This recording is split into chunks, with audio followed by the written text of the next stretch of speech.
Hello everyone, how are you? It's me Navid here. Welcome to my YouTube channel Unique Engineering Tips. So last video में हमने question number 53 तक detail से discuss कर लिए थे। इस वीडियो में हम डिस्कस करने वाले हैं question number 54 to question number 74 तक। So let's start the video. Question number 54 हमारे पास है, what will happen if there is upward migration of water table towards the capillary fringe and the atmospheric pressure falls to the freezing point. Capillary action की वजह से upward migration of water start हो जाएगी और atmospheric pressure जो है वो freezing point तक फॉल हो जाएगा। उस केस में क्या एक्शन हो सकता है? ऑप्शन ए हमारे पास यहाँ पे है फ्रॉस्ट बल्ब अगर होगा, ऑप्शन बी हमारे पास यहाँ पे है कैपिलरी ह्यू, ऑप्शन सी हमारे पास यहाँ पे है frost heave and option D हमारे पास यहाँ पे है कैपिलरी बल्ब।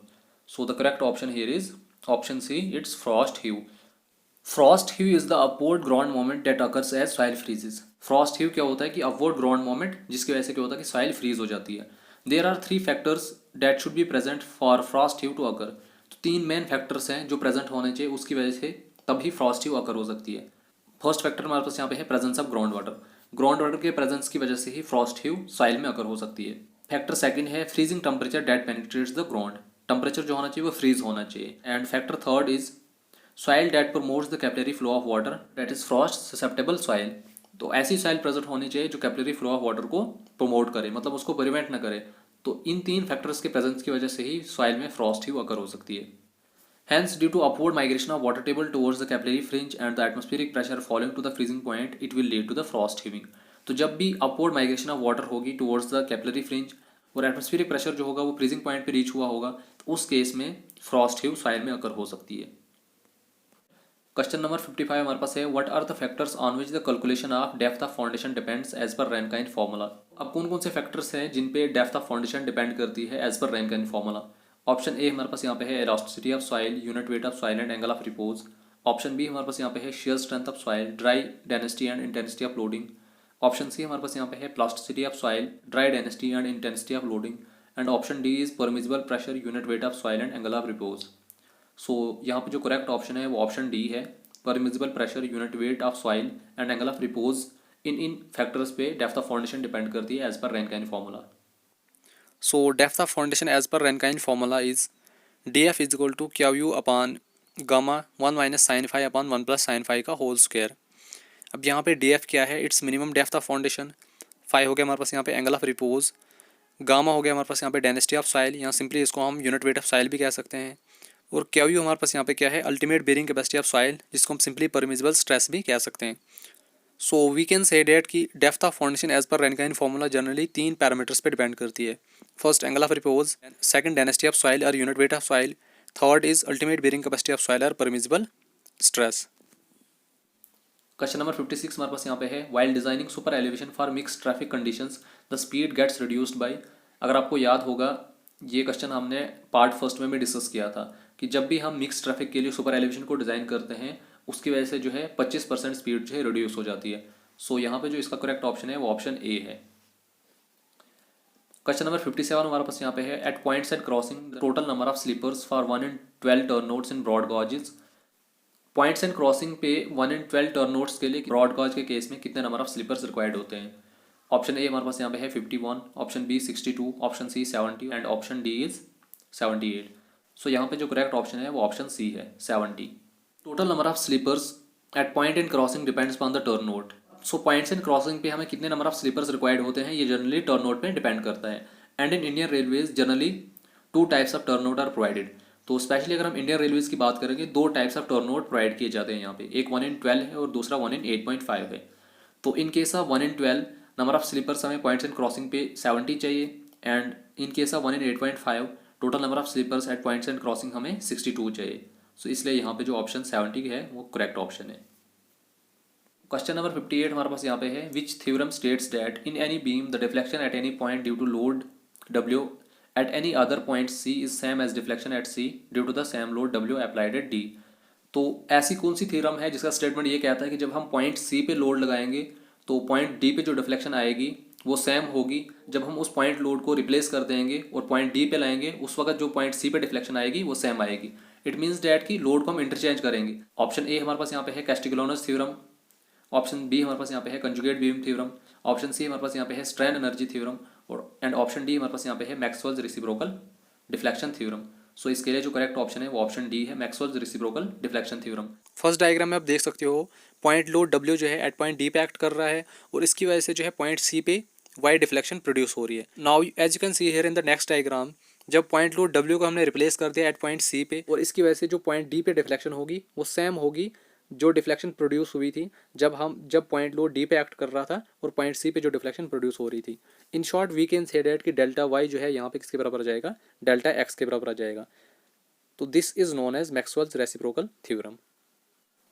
क्वेश्चन नंबर 59 हमारे पास यहाँ पे है, it was found that the critical angle of a dam against seepage pressure with respect to normal was 45 degree according to Khosla creep theory, what can you say about the structure. Question में ये बता रहा है कि critical angle of dam against seepage pressure with respect to normal 45 degree है। अब question में ये पूछ रहा है कि according to Khosla creep theory बताओ कि डैम जो है किस चीज़ के अगेंस्ट स्टेबल है। ऑप्शन ए हमारे पास यहाँ पे है, the dam is stable against seepage pressure. Option B हमारे पास यहाँ पे है, the dam is stable against overturning. Option C हमारे पास यहाँ पे है, the dam is stable against lateral pressure. Option D हमारे पास यहाँ पे है, the dam is stable against heave pressure. So यहाँ पे जो इसका करेक्ट ऑप्शन है वो ऑप्शन बी है, the dam is stable against overturning. Now as we know that tan alpha किसके बराबर होता है, बेस अपॉन हाइट। तो यहाँ पे अल्फा की वैल्यू हमारे पास दी हुई है 45 डिग्री। देयरफॉर अगर हम अल्फा की जगह यहाँ पे 45 पुट कर देंगे तो 10 45 किसके बराबर होता है, 1 होता है। तो it will be equal to 1 is equal to B upon H. Therefore B is equal to H हो जाएगा यहाँ से। Now for safety against overturning, अब डैम की स्टेबिलिटी अगेंस्ट ओवर टर्निंग उसके लिए क्या कंडीशन सेटिस्फाई होनी चाहिए, B upon H should be greater than or equal to 1 upon root of G minus C. जी हमारे पास यहाँ पे क्या है, स्पेसिफिक ग्रेविटी। सी हमारे पास यहाँ पे है फैक्टर फॉर अपलिफ्ट प्रेशर। जी की वैल्यू हमेशा जो होती है 1 से बड़ी ही होती है। तो देयरफॉर यहाँ पे जो बी अपॉन एच की वैल्यू जो है वो भी ग्रेटर देन 1 ही हो जाएगी। तो जब भी बी अपॉन एच की value greater than or equal to 1 upon root of G minus C होगी तो इट मीन्स डैट की the structure is stable against overturning. Question number 60 हमारे पास यहाँ पे है, hydraulic ram is used for lifting heavy vehicles or items, what is the principle behind the application of hydraulic ram. Option A हमारे पास यहाँ पे है Pascal's law, option B Bernoulli's law, option C Newton's law, option D Navier Stokes law. So यहाँ पे जिसका correct option है वो ऑप्शन ए है, पास्कल्स लॉ। पास्कल्स लॉ के काफ़ी सारे एप्लीकेशन है हमारे पास, हाइड्रोलिक रैम है, हाइड्रोलिक लिफ्ट है, जो भी machines on the basis of hydraulic mechanism work करती है वो सारी की सारी पास्कल्स लॉ की ही एप्लीकेशन हैं। क्वेश्चन नंबर 61 हमारे पास यहाँ पे है, the Moody's chart is a logarithm chart plotted against Darcy Weisbach friction factor and which of the following parameters. Moody's logarithm chart जो है किन दो पैरामीटर्स के बीच में प्लॉट किया जाता है। एक तो इसने क्वेश्चन में ऑलरेडी बता दिया है, डार्सी वेस्बिच फ्रिक्शन फैक्टर है, और दूसरा कौन सा है। ऑप्शन ए हमारे पास यहाँ पे है density of fluids, option B हमारे पास यहाँ पे है रेनॉल्ड्स नंबर, ऑप्शन सी हमारे पास यहाँ पे है viscosity of the fluid and option D is slope of the inclination of the fluid. So यहाँ पे जिसका करेक्ट ऑप्शन है वो ऑप्शन बी है, Reynold number. So Moody's diagram is use to calculate the friction factor of commercial pipes. Moody's diagram को हम generally friction factor calculate करने के लिए यूज करते हैं फॉर कमर्शियल पाइप्स के लिए। It is drawn between friction factor and Reynolds number for various relative roughness. तो ये एक ऐसा चार्ट होता है जो हम किस किस के बीच में ड्रॉ करते हैं, फ्रिक्शन फैक्टर और रेनॉल्ड नंबर के बीच में ड्रॉ करते हैं। It is derived for the circular pipe but applicable to other cross sections as well. Generally हम इसको सिर्फ सर्कुलर पाइप्स के लिए ही कैलकुलेट करते हैं, बट इसको हम अदर क्रॉस सेक्शंस के लिए भी अप्लाई कर सकते हैं, जैसे रेक्टेंगुलर हो गया या कोई भी अदर क्रॉस सेक्शंस है उसके लिए भी हम इसको यूज़ कर सकते हैं। यहाँ पे आप देख सकते हो ये इसकी डायग्राम है, ये इसके कर्व्स वगैरह हैं, इसको रिप्रेजेंट करते हैं। Thus, the Moody's chart is a graphical representation between the friction factor, relative roughness and Reynolds number। इन तीन पैरामीटर्स के बीच में ये ग्राफ जो है ड्रॉ किया जाता है। अब यहाँ पे इसने ऑप्शन जो है हमें दो ही पूछे थे, फ्रिक्शन फैक्टर और रेनॉल्ड्स नंबर ही, तीसरा इसने यहाँ पे पूछा नहीं था। तो hence we can say that कि in this condition it's a graph between friction factor and Reynold number, hence the correct option is option 2। Question number 62 हमारे पास यहाँ पे है, in column analogy method what is the area of an analogous column for a fixed beam of span 2L and flexural rigidity is 2EI। Column analogy method में हमने area निकालना है analogous column का। स्पैन हमारे पास यहाँ पे दिया हुआ है 2L और फ्लेक्सुरल रिजिडिटी दी हुई है 2EI। ऑप्शन ए हमारे पास यहाँ पे है L/EI, ऑप्शन बी हमारे पास यहाँ पे है L/2EI, ऑप्शन सी हमारे पास यहाँ पे है 2L/EI एंड ऑप्शन डी हमारे पास यहाँ पे है L/4EI। सो यहाँ पे जो करेक्ट ऑप्शन है वो ऑप्शन ए है, L/EI। The column analogous method is the force method used to analyse the indeterminate structure. Column analogous method को हम जनरली इनडिटर्मिनेट स्ट्रक्चर को एनालाइज करने के लिए यूज़ करते हैं। सो यहाँ पे अगर हम बात करेंगे, as it is given that fixed beam of a span 2L and flexural rigidity 2EI, so cross section becomes 2L and 1/2EI। So area of analogous column निकालने का फॉर्मूला हमारे पास क्या होता है, स्पैन अपॉन रिजिडिटी। स्पैन हमारे पास यहाँ पे है 2L, रिजिडिटी इसकी है 2EI, तो यहाँ से 2 और 2 कैंसिल हो जाएगा, तो हमारे पास सिंपल बचेगा L/EI। तो therefore the area of analogous column will be equal to L/EI। Question number 63 हमारे पास यहाँ पे है, Ringelmann scale is used. Ringelmann scale को हम किस लिए यूज़ करते हैं? CO2 को मेजर करने के लिए, SO2 को मेजर करने के लिए, ग्रेट डेंसिटी ऑफ स्मोक को मेजर करने के लिए, या ग्रेट ऑटोमोबाइल एग्जॉस्ट गैस को मेजर करने के लिए। सो रिंगली मैन स्केल को हम यूज़ करते हैं ग्रेट डेंसिटी ऑफ स्मोक को मेजर करने के लिए। सो इट मीन्स डैट की option C is correct here. Question number 64 हमारे पास यहाँ पे है, what shall be the maximum bending moment in a cantilever beam of span 4 metre having uniformly distributed load of 2 kilonewton per metre. एक cantilever beam है हमारे पास, span उसका 4 metre है और उस पर एक यूडियल लोड लग रहा है 2 kilonewton over its entire span. तो यहाँ पे ये पूछ रहा है कि बताओ मैक्सिमम बेंडिंग मोमेंट उसकी क्या हो सकती है। So let's calculate it. यहाँ पे आप देख सकते हो एक कैंटिलीवर बीम है हमारे पास, उसका स्पैन 4 मीटर है और यूडियल लोड जो है 2 kilonewton per metre entire span पे एक्ट कर रहा है। तो मैक्सिमम बेंडिंग मोमेंट निकालने का फॉर्मूला सिंपल हमारे पास होता है WL² या सिंपली W×L/L/2। W हमारे पास यहाँ पे क्या है 2, L हमारे पास यहाँ पे है 4 का स्क्वायर अपॉन 2 यहाँ से कैंसिल हो जाएगा, तो सिंपल हमारे पास यहाँ पे बचेगा 16। सो इट मीन्स दैट कि maximum bending moment in this case is 16 kilonewton metre. So यहाँ पे जो इसका करेक्ट ऑप्शन है वो ऑप्शन सी है, 16 किलोन्यूटन मीटर। क्वेश्चन नंबर 65 हमारे पास यहाँ पे है, which condition applies for statistically indeterminate beams. Beam को हम स्टैटिस्टिकली इनडिटर्मिनेट कब कह सकते हैं? ऑप्शन ए हमारे पास यहाँ पे है, when number of equilibrium conditions are more than number of reactions. Option B हमारे पास यहाँ पे है, when number of reactions are more than number of equilibrium conditions. Option C हमारे पास यहाँ पे है, when number of reactions are equal to number of equilibrium conditions. And option D हमारे पास यहाँ पे है, when number of reactions are more than number of forces. तो एक बीम को स्टैटिस्टिकली इनडिटर्मिनेट बीम हम तब कह सकते हैं जब नंबर ऑफ एक्सटर्नल रिएक्शन जो होंगी वो ज़्यादा होंगी नंबर ऑफ इक्विलिब्रियम कंडीशन से। सो इट मीन्स डैट के ऑप्शन बी यहाँ पे करेक्ट ऑप्शन है। A structure is said to be statistically indeterminate structure if conditions of static equilibrium are not just sufficient to analyze the structure. It means that the number of external reactions are more than the number of equilibrium equations. एक structure को हम statistically indeterminate structure तब कह सकते हैं जब number of equilibrium condition जो है उसको analyze करने के लिए sufficient नहीं होंगी। अब नंबर ऑफ इक्विलिब्रियम इक्वेशन हमारे पास 3 होती है, sum of horizontal forces 0, sum of vertical forces 0 और सम ऑफ मोमेंट 0। जब ये तीनों कंडीशंस इसके लिए सफिशिएंट नहीं होगी उसको एनालाइज करने के लिए, then we can say that कि स्ट्रक्चर जो है वो स्टैटिस्टिकली इंडिटर्मिनेट है। To analyse this structures additional compatibility conditions are required. इन स्ट्रक्चर को एनालाइज करने के लिए हमें एडिशनल कंडीशंस की जरूरत होती है। अब इसमें कुछ इंपॉर्टेंट पॉइंट्स हैं वो यहाँ पे डिस्कस करते हैं। पॉइंट नंबर फर्स्ट हमारे पास यहाँ पे है, in indeterminate structures bending moment and shear force depends on the properties of material and cross sectional area. तो इन स्ट्रक्चर्स में जो बेंडिंग मोमेंट और शेयर फोर्स है वो प्रॉपर्टीज ऑफ मटेरियल और क्रॉस सेक्शनल एरिया पे डिपेंड करती है। दूसरा पॉइंट इसमें यह है, stresses are induced due to temperature variation. तो इन स्ट्रक्चर में जो स्ट्रेसेस इंड्यूस्ड होते हैं वो टेम्परेचर वेरिएशन की वजह से ही इंड्यूस्ड होते हैं। और तीसरा पॉइंट इसमें है, stresses are induced due to lack of fit and support settlement. इसमें जो स्ट्रेसेस इंड्यूस्ड होते हैं वो lack of fit and support settlement की वजह से ही होते हैं। तो ये तीनों पॉइंट मोस्ट इंपॉर्टेंट है एग्जामिनेशन पॉइंट ऑफ व्यू से। क्वेश्चन नंबर 66 हमारे पास यहाँ पे है, what is the slope of A line in the plasticity chart. Plasticity chart में ए लाइन का स्लोप क्या होता है? ऑप्शन ए हमारे पास यहाँ पे है 0.53, option B 0.63, option C 0.73, option D 0.83। So यहाँ पे जिसको करेक्ट ऑप्शन है वो ऑप्शन सी है 0.73। क्वेश्चन नंबर 67 हमारे पास यहाँ पे है, which method in network analysis deals with uncertainties associated with the activities. तो नेटवर्क एनालिसिस में ऐसा कौन सा मेथड है जो अनसर्टेनिटीज से डील करता है? ऑप्शन ए हमारे पास यहाँ पे है PERT, option B CPM, option C bar chart, option D graph. So यहाँ पे जो करेक्ट ऑप्शन है वो ऑप्शन ए है PERT। सो यहाँ पे हम डिस्कस करते हैं points of comparison between PERT and CPM। ये मोस्ट इंपॉर्टेंट पॉइंट्स है जो हम यहाँ पे डिस्कस करने वाले हैं एग्जामिनेशन पॉइंट ऑफ व्यू से। पॉइंट फर्स्ट हमारे पास यहाँ पे है, PERT is probabilistic approach and CPM में क्या होता है, डिटर्मिनिस्टिक अप्रोच होती है। PERT में 3 टाइम एस्टिमेट होता है, CPM में 1 टाइम एस्टिमेट होता है।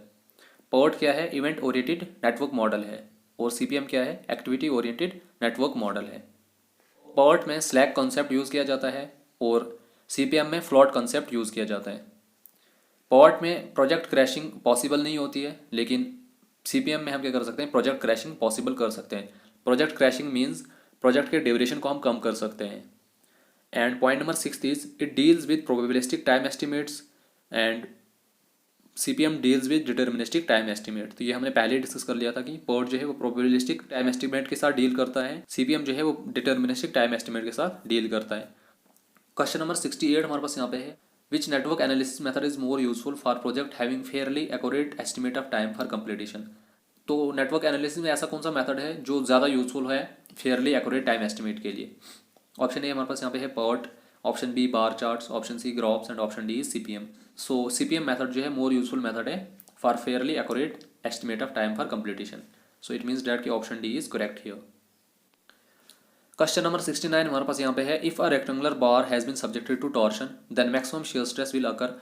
एक रेक्टेंगुलर बार में अगर हम टॉर्शन फोर्स अप्लाई करेंगे तो उसमें जो मैक्सिमम शियर स्ट्रेस है वो कहाँ अकर होगी? एट द सेंटर अकर होगी, एट द कॉर्नर अकर होगी, at the middle of longer side occur होगी, या एट द डायगोनल अकर होगी? सो यहाँ पे जो करेक्ट ऑप्शन है वो ऑप्शन सी है। जब भी हम किसी रेक्टेंगुलर बार में टॉर्शन फोर्स अप्लाई करेंगे तो eight the middle of longer side जो है मैक्सिमम शियर स्ट्रेस अकर होगा। सो यहाँ पे जो करेक्ट ऑप्शन है वो ऑप्शन सी है। क्वेश्चन नंबर 70 हमारे पास यहाँ पे है, compare to a level surface the stopping sight distance on a descending graded is. अगर हम देखेंगे as compare to level surface stopping sight distance descending graded में क्या हो सकता है? कम हो सकता है, ज़्यादा हो सकता है, सेम हो सकता है, या स्पीड पे डिपेंड करेगा? सो यहाँ पे ऑप्शन बी करेक्ट ऑप्शन है। अब देखो स्टॉपिंग साइड डिस्टेंस जिसको हम एस से रिप्रेजेंट करते हैं, ये किसके बराबर होता है? Lag distance plus braking distance. Lag distance को हम कैसे फाइंड आउट करते हैं? V into T, and braking distance को हम निकालते हैं वी स्क्वायर अपॉन 2gf। अब हम यहाँ पे डिस्कस करते हैं effects of ascending gradient on SSD. Suppose करो हमारे पास असेंडिंग ग्रेडियंट जो है n% है, तो देयरफॉर एसएसडी हमारे पास क्या हो जाएगा? v into T plus V square upon 2g f plus 0 point, अब ये परसेंटेज में है, इसको हम डेसिमल फॉर्म में कन्वर्ट करते हैं, it will be equal to 0.01 into N. Now effects of descending gradient on SSD. Suppose करो हमारे पास डिसेंडिंग ग्रेडियंट भी n% है, तो डिसेंडिंग ग्रेडियंट के केस में यहाँ पे बीच में माइनस लग जाता है, f minus 0.01 into N. So from the above two concepts, it is clear that on descending gradient, the SSD required is more as denominator will be less in case of descending gradient.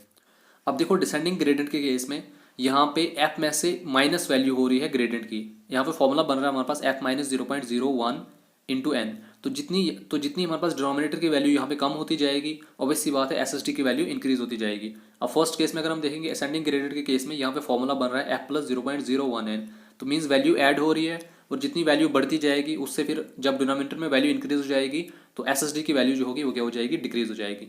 In short we can say that in case of ascending gradient जो value है SSD की वो decrease होती है, और descending gradient के case में जो वैल्यू है एसएसडी की वो इंक्रीज होती है। क्वेश्चन नंबर 71 हमारे पास यहाँ पे है, in construction drawing CT is commonly referred as.